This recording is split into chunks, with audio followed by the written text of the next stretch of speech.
اس کی ماں سرکاری ہسپتال کے بستر پر پڑی آخری سانسیں لے رہی تھی۔ سانپ نے کاٹا تھا۔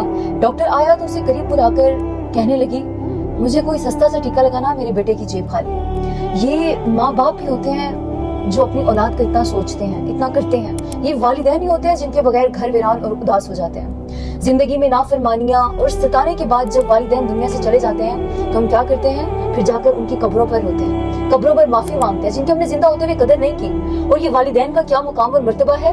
قرآن پاک میں اللہ تعالیٰ نے 5 جگہوں پر اپنے حق کے بعد ماں باپ کے حق کا تذکرہ کیا ہے۔ وَقَضَىٰ رَبُّكَ أَلَّا تَعْبُدُوا إِلَّا إِيَّاهُ وَبِالْوَالِدَيْنِ إِحْسَانًا۔ اللہ نے تو کہا کہ ان والدین کے ساتھ حسن سلوک کرو، ان کے ساتھ احسان کرو۔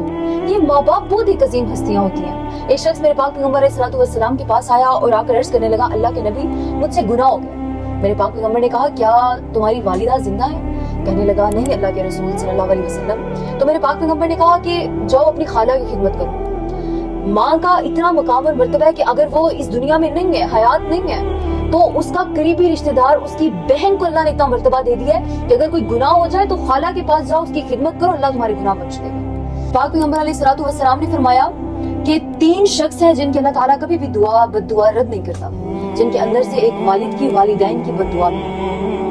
آج بہت افسوس ہوتا ہے جب ایک باپ کے، ایک ماں کے منہ سے اس طرح کی اپنی اولاد کے لیے، بھلے وہ غصے میں ہے، اس طرح کے وہ انجانے میں الفاظ نکل جاتے ہیں کہ اگر واللہ انہیں اس چیز کی خبر ہو جائے کہ یہ الفاظ جس طرح نکلتے ہیں اسی طریقے سے اللہ تعالیٰ آسمان پر ان کے قبول فرما لیتا ہے، تو وہ کبھی بھی اپنی اولاد کے لیے اس طرح کے الفاظ نہ نکالیں۔ اللہ تعالیٰ ہم سب کو اپنے والدین کی فرما برداری کرنے والا بنائے۔